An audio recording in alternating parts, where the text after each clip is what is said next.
第一期视频，我让你在苏尔南这个模式轻松把千万撤离。首先，苏尔南这个模式爆率确实高，只要清图一把带来的收益能顶其他地图好几把。但想要在这张地图成功撤离是非常难的。正因这张地图除了顶级户就是大肘子，靠猛攻根本打不了1点，死了就全掉。那有没有一种打法不需要1点技术含量，也不用担风险，一直打架就能把轻松1000万撤离的打法？有的兄弟，正是我新研发的观音打法。这个打法主打一个不需要一直打架，也不需要多高的技术含量，只要你会走路会开枪，随随便便把在苏尔南这个模式轻松1000万撤离。废话少说，接下来咱们直接进入观音打法教学。首先，我这个打法最低也要3个人才能完成，赶紧艾特你的好大儿一起来学。装备搭配的话，根据自己的喜好来带，随便带就行。打法核心就是我方案里面的这些子弹，咱们留2套方案来装满子弹。首先将所有粉色品质的子弹各买3发，塞满预设。就像这样，从5.56开始往下买。这些子弹的用法待会儿再跟大家讲。到点300子弹就可以填满一个预设。第2套预设方案，咱们只买紫色品质的，还是一样各买3发。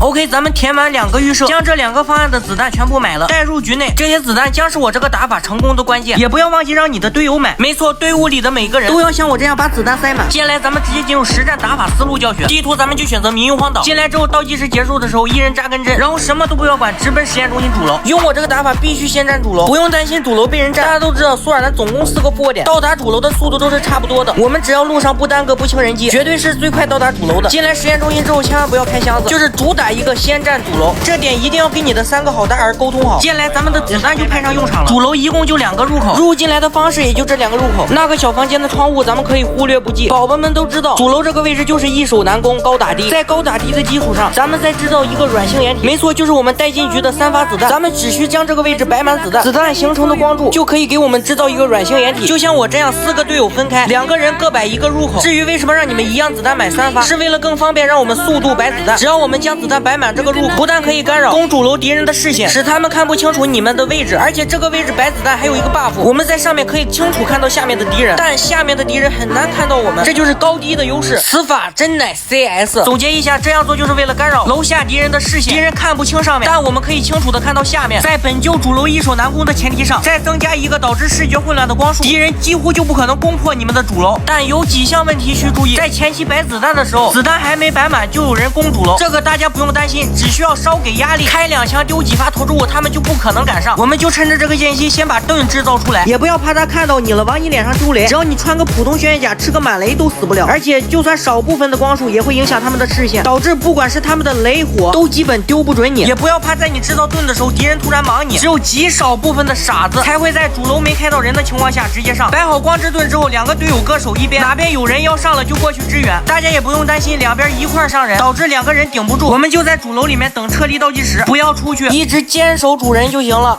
我打了10把，几乎都是这种情况。他们攻主楼之前，剩下队伍必会互相厮杀，咱们就在上面坐等收获。等他们互相厮杀完了，剩1队了，站点撤离也快开了，他们就会按耐不住的来攻你们。给大家看一下，在上面打下面的敌人多简单。这个4号队友没躲盾这边啊，你们一定要注意这点，因为他看不到盾后面的你。聪明的队伍会往爱藏人的掩体那后面丢雷，所以咱们就躲在盾后面就行。当然他丢雷，我们可以抓他timing，不要傻傻的站着不动。守的这个过程中，如果有的区域没有人，咱们就可以先把这个区域的箱子给空了，空完再回到主楼守点。接下来请观看观音打法实战效果。倒计时结束的时候，如果他们非得不攻，那咱们就派1个队友去勾引一下，站一下点，假装我们要撤，剩下队伍守好点就行。看到没？敌方被我们打得很懵逼，他俩进来之后根本不知道打哪里，啥都看不清，你让他们打哪里？占主楼的敌人，占主楼的敌人，我操你，我操，恶心，恶心！给这边的敌人补掉之后，队友那边又爆点来人了，这队挺聪明，选择2边攻，但殊不知我们2边都守人了，这边直接过去支援。大家要切记，队友那边来人，咱就赶快过去支援。虽然我这波支援了个寂寞，过来就灭队了，但是我这波过来也起到了很大的作用。没错，就是帮他们分配物资。小房间这个入口咱们忽略不计啊，从小房间翻进来就是找死。这是最后1队了，接下来咱们直接，老佛爷该用闪了，黑丝一开。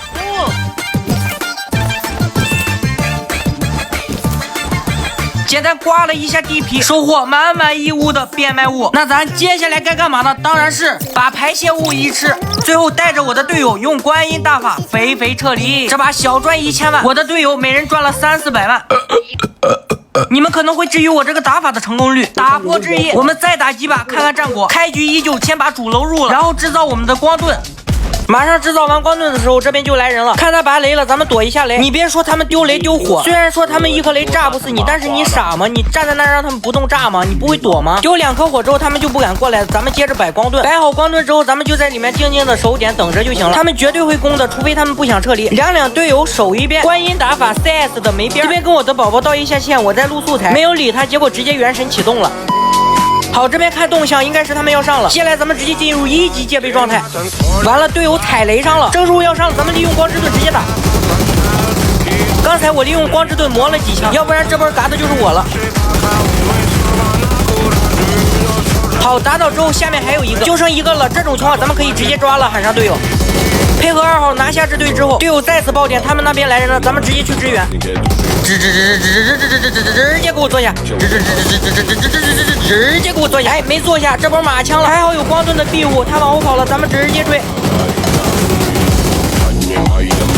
好，轻松拿下，队友这边也是相继拿下。不得不说的是啊，你的3个队友只要不是特别菜，打的就比较轻松，因为我们打的是传奇7、8万的局，这种局都能轻松拿下。你想想，你们段位低一点就更简单了。那他接下来废话不多说，直接开怼。包一天再来压榨一下我的好大儿，最后这把依旧飞飞车里110万可以，队友没赚多少就赚110亿。通过我用这个打法打了1下午，得到了还有一个结论，那就是有些攻主楼的傻子队伍，他就是不来攻你的主楼。那这种情况我们不必理会，简单空一下没开的箱子，咱们就直接撤。你们直接给我走下水道去吧，没掉就是赚。我相信还有很多小宝宝们还是觉得我这个打法不可靠，得需要很高的技术含量才能完成。我给这些喷子出2个解决方法：第一，你自己去亲测一把，如果不一把过，手里这把弗拉迪就是你的了。第2个方法，我看看能不能堵住你的小嘴嘴。传奇高分局连撤5把，打破你的质疑。观音打法值得你一试。对了，如果你们缺搭子，可以在我的评论区找。对了，我研究 CS 打法，那咋了？我不还是为了那些没实力的粉丝赚存款吗？